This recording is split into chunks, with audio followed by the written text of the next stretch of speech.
welcome to PowerHouse. What do you think about when I say the word feet? How would you feel if I asked you to wash my feet? Today we're going to learn about a story in the Bible where Jesus washed somebody else's stinky feet and what he wants us to learn from it. If you want to read this story in your Bible with your family, you can.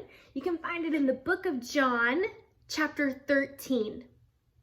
Now, to set the scene for this story, Jesus and his 12 friends, the disciples, had gathered together to share a meal.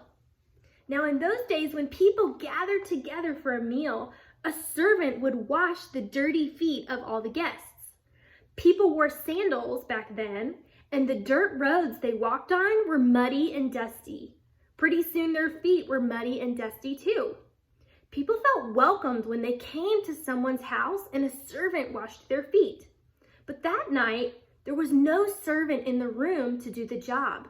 And none of the disciples wanted to do it. They were busy arguing about which one of them was the greatest.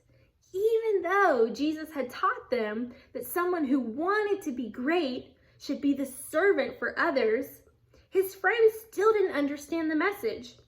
So Jesus decided to show them. To teach them, he picked up a towel, tied it around his waist like an apron. He found a bucket of water, and one by one, he went to each disciple and washed their feet. There were the disciples watching their master do the job they didn't want to do, the job they should have done for him.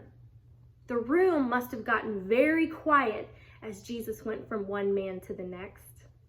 When Jesus was finished, he took off the towel and went back to the table. He said to them, "Do you understand why I washed your feet? If I am your Lord, if I am your teacher, and I can wash your feet, you should follow my example and wash each other's feet." Now let's take a second to think about what Jesus is wanting us to learn from this story.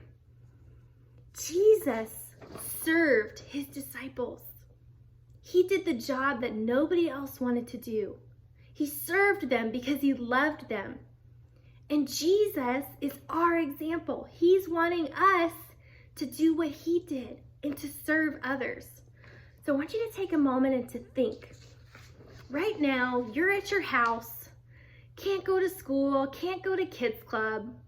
Think about who are you in your house with right now? Grandma, grandpa, aunts, uncles, cousins, brothers, sisters, parents, friends. Who's in your house right now? And what can you do to serve somebody else? Serving somebody means we're not thinking about what we want, but we're thinking about what someone else might want or need. So how can you serve somebody in your house today? Also, take a second to think. Has somebody in your house been serving you that you should say thank you to? Who can you thank that's been serving you?